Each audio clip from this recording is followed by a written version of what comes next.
Hello everyone, ನಾನಿವತ್ತು residential status ಮೇಲೆ 50 marks ಕ್ವಶನ್ನ solve ಮಾಡ್ತಾ ಇದ್ದೀನಿ. Normally residential status find out ಮಾಡೋದಕ್ಕೆ 5 ಮಾರ್ಕ್ಸಿಗೆ ಕೇಳ್ತಾರೆ. ಹಾಗೆ ಇಂಡಿವಿಜುವಲ್ನ ಗ್ರಾಸ್ ಟೋಟಲ್ ಇನ್ಕಮ್ ಕೇಳೋದನ್ನ 15 ಮಾರ್ಕ್ಸಿಗೆ ಕೇಳ್ತಾರೆ. ಓಕೆ, ನಾನಿವಾಗ ಸಾಲ್ವ್ ಮಾಡ್ತಿರುವಂಥ ಕ್ವಶನ್ 2021ನಲ್ಲಿ ಕೇಸ್ ಸ್ಟಡಿಗೆ ಕೇಳಿದ್ದಾರೆ. ಕ್ಲಿಯರ್? ಈ ಕ್ವಶನ್ನ ನಾನು ಡಿಸ್ಕ್ರಿಪ್ಷನ್ ನಿಮಗೆ ಆಲ್ರೆಡಿ ಹಾಕಿದ್ದೀನಿ, ನೋಡ್ಬೋದು. Mister Kumar, a resident of Belgavi, furnishes the following particulars of his income for the assessment year 2021-22. So Mr. Kumar ಅವರು he is a resident of Belgavi. ಅವ್ರದ್ದು ನೀವು ಇನ್ಕಮ್ನ calculate ಮಾಡಬೇಕು for the assessment year 2021-22. In that first one, income from agriculture land situated in Sri Lanka 1,60,000. So Mr. Kumar ಅವರಿಗೆ agriculture income from Sri Lanka agriculture land ಇಂದ ಅಥವಾ Sri Lanka agriculture through ಏನಾಗ್ತಿದೆ ಅವರಿಗೆ income ಬರ್ತಿದೆ. So if any income received or earn other than business or profession other than India. So India ಬಿಟ್ಟು ನೀವು ಬೇರೆ ಕಂಟ್ರಿನಲ್ಲಿ ಏನಾದರೂ ಬಿಸ್ನೆಸ್ ಮತ್ತು ಪ್ರೊಫೆಷನ್ನ ಬಿಟ್ಟು ಬೇರೆ ಇನ್ಕಮ್ನ ಅರ್ನ್ ಮಾಡಿದರೆ, so that is taxable in ordinary resident column only. Okay, in first column. So income from Sri Lanka agriculture land 1,60,000, it is taxable only in ordinary resident column. For both not ordinary resident and non resident ಗೆ ಯಾವುದೇ ತರದ್ದು taxable ಆಗೋದಿಲ್ಲ, ಹಾಗಾಗಿ nil ಅಂತ ತೋರಿಸಿದ್ವಿ. In case Sri Lanka agriculture land ಕೊಡೋ ಬದಲು Indian agriculture land ಅಂತ ಕೊಟ್ಟಿದ್ರೆ ದಟ್ ಈಸ್ ಫುಲ್ಲಿ ಎಕ್ಸೆಂಪ್ಟ್. ಅದನ್ನು ನಾವಿಲ್ಲಿ ತೋರಿಸೋ ಹಾಗಿಲ್ಲ, ಎಕ್ಸೆಂಪ್ಟ್ ಅಂತ ತೋರಿಸ್ಬೇಕು. 3 ಕಾಲಮ್ಸ್ ಇತ್ತು. ಇಂಡಿಯನ್ ಅಗ್ರಿಕಲ್ಚರ್ ಇನ್ಕಮ್ ಆಗಿದ್ರೆ, so this is Sri Lanka agriculture income, so it is taxable only in ordinary resident column. Okay, next one, income from business established in USA received in India. So income ಯಾವುದು through ಬರ್ತಿದೆ? Business. So Kumar ಅವರು USA business ಇಂದ ಇನ್ಕಮ್ನ earn ಮಾಡ್ತಿದ್ದಾರೆ, but that income is received in India. Any income which is received in India, ಯಾವುದೇ ಇನ್ಕಮ್ನ ನೀವು ಇಂಡಿಯಾದಲ್ಲಿ ರಿಸೀವ್ ಮಾಡಿದರೆ, any income earned or received in India, then it is taxable in 3 heads. 1,25,000 ಇದೆ, ಇಂಡಿಯಾದಲ್ಲಿ ರಿಸೀವ್ ಮಾಡ್ತಾರೆ. Income from USA business received in India. In case ಅದೇನಾದ್ರು ಅಲ್ಲೇ ರಿಸೀವ್ ಆಗಿದೆ, USA ನಲ್ಲೇ ರಿಸೀವ್ ಆಗಿದೆ, then it is taxable only in 1 head. But USA business income which is received in India, ಇಂಡಿಯಾದಲ್ಲಿ receive ಮಾಡಿದರೆ, ಇಂಡಿಯಾದಲ್ಲಿ ರಿಸೀವ್ ಮಾಡಿದರೆ ಅಥವಾ ಇಂಡಿಯಾದಲ್ಲಿ ಅರ್ನ್ ಮಾಡಿದರೆ, ಇವೆರಡಲ್ಲಿ ಯಾವ್ದಾದ್ರು ಒಂದು ಕೇಸ್ ಇಂಡಿಯಾದಲ್ಲಿ ಆಗಿದ್ದರೆ then it is taxable in 3 years. Next, dividend from domestic company. ಈ ಪಾಯಿಂಟ್ ತುಂಬ ಇಂಪಾರ್ಟೆಂಟ್ ನೋಡಿ. Dividend from domestic company. So ನಿಮಗೆ ಡೊಮೆಸ್ಟಿಕ್ ಕಂಪನಿಯಿಂದ ಡಿವಿಡೆಂಡನ್ನು ರಿಸೀವ್ ಮಾಡ್ತಿದ್ರೆ, ಪ್ರೀವಿಯಸ್ ಇಯರ್ ಆಗಿದ್ರೆ, ಅಥವಾ ಈ ಕ್ವಶನ್ 2021ನ ಕ್ವಶನ್ ಪೇಪರಲ್ಲಿ ಕೇಳಿದ್ದಾರೆ, ಆ ಇಯರ್ ಸ್ಟೂಡೆಂಟ್ಸ್ ಇದಕ್ಕೆ ಎಕ್ಸೆಂಪ್ಟ್ ಅಂತ ಬರೀಬೇಕು. Okay, because if you received dividend from domestic company then it is fully exempt. ಯಾವಾಗ? ಪ್ರೀವಿಯಸ್ ಅಂದರೆ ಲಾಸ್ಟ್ ಇಯರ್ ತನಕ, ಅಂದರೆ ನಿಮ್ಮ ಸೀನಿಯರ್ ಅಥವಾ ಲಾಸ್ಟ್ ಇಯರ್ 2021ಅಲ್ಲಿ ಏನು ಎಕ್ಸಾಮ್ ಬಂದಿದ್ರು ಸ್ಟೂಡೆಂಟ್ಸ್, ಅವರು ಇದನ್ನು ಎಕ್ಸೆಂಪ್ಟ್ ಅಂತ ತೋರಿಸಿದ್ರೆ then it is right. But according to 2021-22 new tax rules ಪ್ರಕಾರ, if any dividend received from domestic company, so ಡಿವಿಡೆಂಡನ್ನು ನೀವು ಡೊಮೆಸ್ಟಿಕ್ ಕಂಪನಿಯಿಂದ ರಿಸೀವ್ ಮಾಡಿದರೆ, domestic company in the sense Indian company, so domestic ಕಂಪನಿಲಿ ಏನಾದರೂ ಡಿವಿಡೆಂಡ್ನ ರಿಸೀವ್ ಮಾಡಿದರೆ then it is fully taxable. Remember, ಅಥವಾ ಇಂದ ನೋಟಾರು ಮಾಡ್ಕೊಳ್ಳಿ. ಓಕೆ, ಇಂಡಿಯನ್ ಕಂಪನಿಯಿಂದ ಅಥವಾ ಡೊಮೆಸ್ಟಿಕ್ ಕಂಪನಿಯಿಂದ ಡಿವಿಡೆಂಡ್ ರಿಸೀವ್ ಮಾಡಿದರೆ it is fully taxable. Before ಇದೇನಾಗಿತ್ತು, ಇಟ್ ಈಸ್ ಫುಲ್ಲಿ ಎಕ್ಸೆಂಪ್ಟ್ ಆಗಿತ್ತು. ಕ್ಲಿಯರ್? ಬಟ್ ಇವಾಗ according to new tax rules ಪ್ರಕಾರ it is fully taxable, so then it is taxable in 3 heads. ನೀವು Indian company domestic ಕಂಪನಿಯಿಂದ ಡಿವಿಡೆಂಡ್ನ receive ಮಾಡ್ತೀರಾ, so ಹಾಗಾಗಿ new tax rules ಪ್ರಕಾರ 3 ಹೆಡ್ಸಲ್ಲೂ ಟ್ಯಾಕ್ಸೇಬಲ್ ಮಾಡ್ತೀರಾ. ಬಿಫೋರ್ ಇನ್ ಕೇಸ್ ನೀವೇನಾದ್ರು ನಿಮ್ಮ ಸೀನಿಯರ್ಸ್ ನೋಟ್ಸ್ ರೆಫರ್ ಮಾಡೋದು ಅಥವಾ ಓಲ್ಡ್ ಯಾವುದಾದ್ರು ನೋಟ್ಸ್ಗಳನ್ನು ರೆಫರ್ ಮಾಡ್ತಿದ್ರೆ ಇಲ್ಲಿ ನಿಲ್ ಅಂತ ತೋರಿಸಿರ್ತಾರೆ, ಬಿಕಾಸ್ ಅವಾಗಿನ ರೂಲ್ಸ್ ಆ ಥರ ಇತ್ತು. ಇಂಡಿಯನ್ ಕಂಪನಿಯಿಂದ ನೀವೇನಾದರೂ ಡಿವಿಡೆಂಡನ್ನು ರಿಸೀವ್ ಮಾಡಿದರೆ ಇಟ್ ಈಸ್ ಫುಲ್ಲಿ ಎಕ್ಸೆಂಪ್ಟ್ ಅಂತ ತೋರಿಸ್ತಾ ಇದೆ. But according to new tax rules it is taxable. Clear? Next one, income from business in Sri Lanka controlled from India, in bracket 1/4 received in India. So total 4 lakh rupees ಇದೆ. ಏನು ಹೇಳ್ತಿದ್ದಾರೆ? So here income from business in Sri Lanka controlled from India.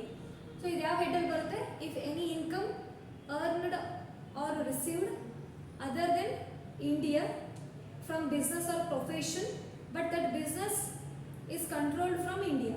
So ನಿಮ್ಗೆ ಯಾವುದಾದ್ರು ಒಂದು income business ಅಥವಾ profession income ಬರ್ತಿರಬೇಕು, ಅದು earn ಆಗ್ತಿರೋದು ಮತ್ತು ರಿಸೀವ್ ಆಗ್ತಿರೋದು ಎರಡೂ ಕೂಡ ಔಟ್ಸೈಡ್ ಇಂಡಿಯಾ ಆಗಿರಬೇಕು. ಲೈಕ್ ಇಲ್ಲಿ ಏನು ಕೊಟ್ಟಿದ್ದಾರೆ? ಶ್ರೀಲಂಕಾ ಕೊಟ್ಟಿದ್ದಾರೆ. ಇನ್ ಕೇಸ್ ಆ ಬಿಸ್ನೆಸ್ ಏನಾದ್ರು ಇಂಡಿಯಾದಲ್ಲಿ ಕಂಟ್ರೋಲ್ ಮಾಡಿದರೆ then it is taxable in 2 heads. ಇಂಡಿಯಾದಲ್ಲಿ ಕಂಟ್ರೋಲ್ ಮಾಡಿಲ್ಲ ಅಂದರೆ it is taxable in 1 head. But ಈಗ ಯಾವ ಕೇಸಲ್ಲಿ ಬರುತ್ತೆ? ಸೊ ಬಿಸ್ನೆಸ್ ಇನ್ಕಮ್ ಇದೆ, ಎಲ್ಲಿದೆ ಬಿಸ್ನೆಸ್? ಶ್ರೀಲಂಕಾ. ಸೊ ಶ್ರೀಲಂಕಾದಲ್ಲೇ ಅರ್ನ್ ಮಾಡ್ತಿದ್ದಾರೆ, ಶ್ರೀಲಂಕಾದಲ್ಲೇ ರಿಸೀವ್ ಮಾಡ್ತಿದ್ದಾರೆ.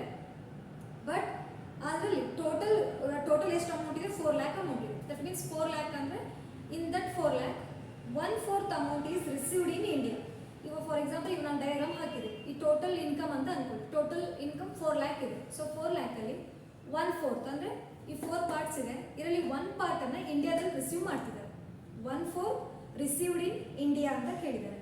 ಸೊ 1/4 ಇಂಡಿಯಾದಲ್ಲಿ ಅಂದರೆ ಈ ಟೋಟಲ್ 4 ಪಾರ್ಟ್ಸಲ್ಲಿ 1 ಪಾರ್ಟನ್ನು ಇಂಡಿಯಾದಲ್ಲಿ ರಿಸೀವ್ ಮಾಡ್ತಿದ್ದಾರೆ. ನಿಮಗೆ ಗೊತ್ತಿದೆ ಇಂಡಿಯಾದಲ್ಲಿ ರಿಸೀವ್ ಮಾಡಿದರೆ ಅಥವಾ ಅರ್ನ್ ಮಾಡಿದರೆ it is taxable in 3 heads. So 1 ಪಾರ್ಟನ್ನು ಇಂಡಿಯಾದಲ್ಲಿ ರಿಸೀವ್ ಮಾಡಿದ್ದಾರೆ, ಟೋಟಲ್ 4 ಪಾರ್ಟ್ಸ್ ಇದೆ ಅಂತ ಅನ್ಕೊಳ್ಳಿ, ಬಿಕಾಸ್ 1/4 ಅಂತ ಕೊಟ್ಟಿದ್ದಾರೆ. ಸೊ 1 ಪಾರ್ಟನ್ನು ಇಂಡಿಯಾದಲ್ಲಿ ರಿಸೀವ್ ಮಾಡಿದರೆ ಟೋಟಲ್ 4 lakh ಇದೆ. 4 lakh ಇಂಟು 1/4 ಮಾಡಿದರೆ you will get 1 part which is received in India. So ಇಂಡಿಯಾದಲ್ಲಿ ರಿಸೀವ್ ಮಾಡಿದರೆ ಹಾಗಾಗಿ 1 lakh 3 ಹೆಡ್ಸಲ್ಲೂ ಟ್ಯಾಕ್ಸಬಲ್ ಆಗುತ್ತೆ. ಸೊ 3 ಹೆಡ್ಸಲ್ಲೂ ತೋರಿಸ್ತೀರಾ. ಇನ್ನು ರಿಮೈನಿಂಗ್ 3 ಪಾರ್ಟ್ಸ್ ಇದೆಯಲ್ವಾ? 1 lakh ಟೋಟಲ್ 4 lakh ಅಲ್ಲಿ 1 lakh ಇಂಡಿಯಾದಲ್ಲಿ ರಿಸೀವ್ ಮಾಡಿದ್ದೀರಾ, ಇನ್ನು ರಿಮೈನಿಂಗ್ 3 lakh ಉಳಿಯುತ್ತೆ. ಆ 3 lakh ಏನು ಮಾಡಿದ್ದಾರೆ? ಶ್ರೀಲಂಕಾದಲ್ಲಿ ರಿಸೀವ್ ಮಾಡಿದ್ದಾರೆ. So income from business in Sri Lanka controlled from India. Clear? So ಯಾವುದೇ ಒಂದು ಇನ್ಕಮ್ನ ಬಿಸ್ನೆಸ್ ಅಥವಾ ಪ್ರೊಫೆಷನಿಂದ ಅರ್ನ್ ಮಾಡಿದ್ದು ಅಥವಾ ಗೇನ್ ಮಾಡಿರೋದು ಎರಡೂ ಕೂಡ ಔಟ್ ಆಫ್ ಕಂಟ್ರಿ ಆಗಿದ್ದರೆ, ಔಟ್ ಆಫ್ ಇಂಡಿಯಾ ಆಗಿದ್ದರೆ ದೆನ್ ದಟ್ ಬಿಸ್ನೆಸ್ ಏನಾದರೂ ಇಂಡಿಯಾದವ್ರು ಕಂಟ್ರೋಲ್ ಮಾಡ್ತಿದ್ರೆ then it is taxable in 2 heads. So remaining 3 lakh ordinary resident and not ordinary ರೆಸಿಡೆಂಟ್ಗೆ ಟ್ಯಾಕ್ಸಬಲ್ ತೋರಿಸ್ತೀವಿ. So next one, income earned and also received in Japan from a bank deposited there. So ಏನು ಹೇಳ್ತಾರೆ? Income earn ಮಾಡ್ತೀರಾ ಮತ್ತು receive ಮಾಡ್ತಿರೋದು ಎರಡೂ ಕೂಡ ಜಪಾನಲ್ಲಿ from a bank deposited there. So ಯಾವ ಹೆಡಲ್ಲಿ ಬರುತ್ತೆ? ಎರಡೂ ಕೂಡ ಔಟ್ ಆಫ್ ಇಂಡಿಯಾನೇ ಮಾಡ್ತಾರೆ. ಇನ್ಕಮ್ ಅರ್ನ್ ಆಗ್ತಿರೋದು ರಿಸೀವ್ ಮಾಡ್ತಿರೋದು ಎರಡೂ ಕೂಡ ಜಪಾನಲ್ಲಿ. But it's not a business ಅಂತ ಅವರೆಲ್ಲ ಮೆನ್ಷನ್ ಮಾಡಿಲ್ಲ. So from bank deposited there, ಅಲ್ಲೇ ಅದನ್ನು ಡೆಪಾಸಿಟ್ ಕೂಡ ಮಾಡ್ತಿದ್ದಾರೆ.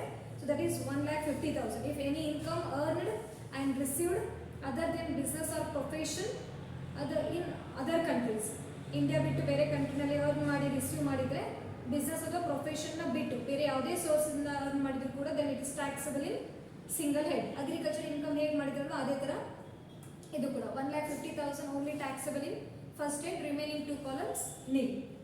Next one, income from house property in Bangladesh deposited in a bank there. So ನಿಮ್ಗೆ ಇವಾಗ ಇನ್ಕಮ್ ಹೌಸ್ ಪ್ರಾಪರ್ಟಿಯಿಂದ ಇನ್ಕಮ್ ಬರ್ತಿದೆ ಇನ್ ಬಾಂಗ್ಲಾದೇಶ್. ಸೊ ಇಂಡಿಯಾದಲ್ಲಿ ಬರ್ತಿದೆ. ದಟ್ ಮೀನ್ಸ್ ಇನ್ಕಮ್ ಅರ್ನ್ ಆಗ್ತಿರೋದಲ್ಲಿ ಬಾಂಗ್ಲಾದೇಶದಲ್ಲಿ. Then deposited in a bank they, ಅಲ್ಲೇ ನೀವು ಡೆಪಾಸಿಟು ಮಾಡಿದ್ರಿ, ದಟ್ ಅಲ್ಲೇ ರಿಸೀವ್ ಮಾಡಿದ್ರೆ ಅಲ್ಲೇ ಅರ್ನ್ ಕೂಡ ಮಾಡಿದ್ರೆ ಇಲ್ಲಿ ಬಾಂಗ್ಲಾದೇಶದಲ್ಲಿ. ಸೊ ಇಂಡಿಯಾದ ಜೊತೆ ಯಾವುದೇ ಥರದ್ದು ಕಾಂಟ್ಯಾಕ್ಟ್ ಇಲ್ಲ, ಮೀನ್ಸ್ ಇಂಡಿಯಾ ಜೊತೆ ಯಾವುದೇ ಲಿಂಕ್ ಇಲ್ಲ. ಬಾಂಗ್ಲಾದೇಶದಲ್ಲಿ ಅರ್ನ್ ಮಾಡಿದ್ದೀರಾ, ಬಾಂಗ್ಲಾದೇಶದಲ್ಲೇ ಡೆಪಾಸಿಟ್ ಮಾಡಿದ್ದೀರಾ, then it is taxable in single head because business ಮತ್ತು ಪ್ರೊಫೆಷನ್ ಅಲ್ಲ.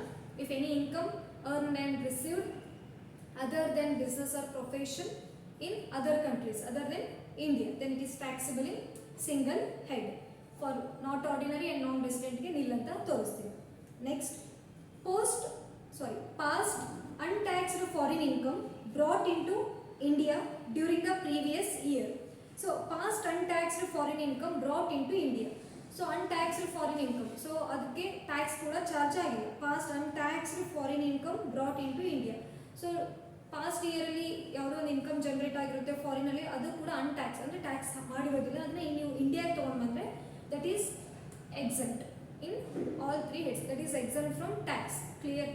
ನಾನು ಆಲ್ರೆಡಿ ಬರೀತೀನಿ. So any past untaxed foreign income brought that is exempt from tax. ಇದ್ರ ಬಗ್ಗೆ ನಾನು ಆಲ್ರೆಡಿ ನಿಮಗೆ ಪ್ರೀವಿಯಸ್ ವಿಡಿಯೋದಲ್ಲಿ ಅಂದರೆ ಟ್ಯಾಕ್ಸ್ ಲಯಬಿಲಿಟಿ ಟೇಬಲ್ ಅಂತ ಒಂದು ವಿಡಿಯೋ ಮಾಡಿದ್ದೀನಿ, ಅದರಲ್ಲಿ ನಿಮಗೆ ಡೀಟೇಲ್ ಆಗಿ ಟ್ಯಾಕ್ಸ್ ಲ್ಯಾಬಿಲಿಟಿ ಇದೆಲ್ಲದ್ರ ಬಗ್ಗೆನೂ ಎಕ್ಸ್ಪ್ಲನೇಷನ್ ಮಾಡಿದೆ. ಪ್ರತಿಯೊಂದು ಯಾವ್ಯಾವುದು ಟ್ಯಾಕ್ಸೇಬಲ್ ಆಗುತ್ತೆ, ಯಾವ ಕಾಲಮ್ ಅಂದರೆ ಯಾರಿಗೆ ಟ್ಯಾಕ್ಸೇಬಲ್ ಆಗುತ್ತೆ, ಯಾರಿಗೆ ಅನ್ಟ್ಯಾಕ್ಸ್ ಆಗುತ್ತೆ ಅಂತ ಡೀಟೇಲಾಗಿ ಎಕ್ಸ್ಪ್ಲೇನ್ ಮಾಡಿದ್ದೀನಿ.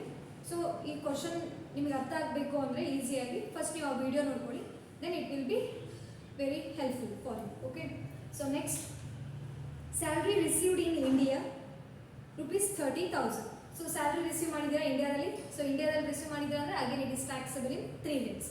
ಸೊ ನೀವು ಯಾವುದೇ ಇನ್ಕಮ್ನ ಇಂಡಿಯಾದಲ್ಲಿ ರಿಸೀವ್ ಮಾಡಿದರೆ that is taxable in 3 heads.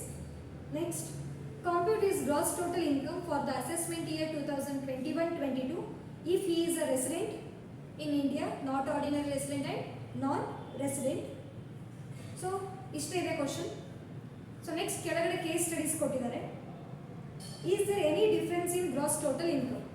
So ಇವಾಗ ನೀವು ಆಲ್ರೆಡಿ ಕ್ಯಾಲ್ಕುಲೇಟ್ ಮಾಡಿದ್ರೆ ಯಾರಿಗೆ ಟ್ಯಾಕ್ಸೇಬಲ್ ಆಗಿರುತ್ತೆ, ಯಾರಿಗೆ ನಾಟ್ ಟ್ಯಾಕ್ಸೇಬಲ್, ಅಥವಾ ಯಾವ ಇನ್ಕಮ್ ಎಕ್ಸಾಮ್ಟ್ ಟ್ಯಾಕ್ಸ್ನ ಎಕ್ಸಾಮ್ಷನ್ ಸಿಗುತ್ತೆ ಅದಕ್ಕೆ ಅಂತ ಇವಾಗ ನೋಡಿದ್ವಿ.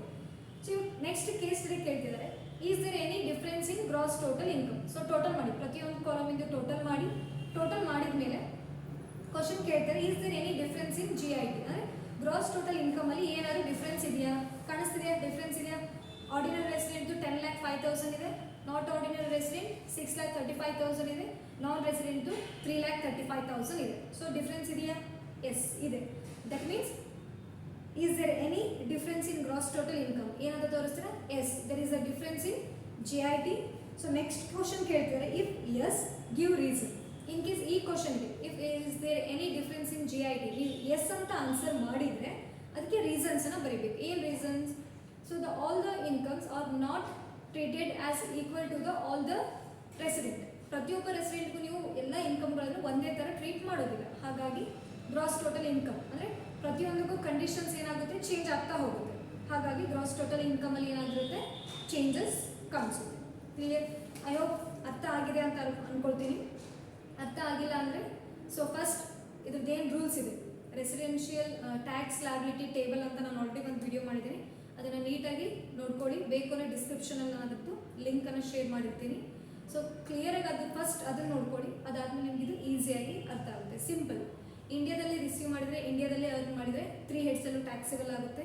ಬಿಸ್ನೆಸ್ ಅಥವಾ ಪ್ರೊಫೆಷನಿಂದ ಇನ್ಕಮ್ ಬಂದಿದ್ದರೆ ಅದು ಕೂಡ ಆ ಬಿಸ್ನೆಸ್ನ ಇಂಡಿಯಾದವ್ರು ಕಂಟ್ರೋಲ್ ಮಾಡಿದರೆ then it is taxable in 2 heads.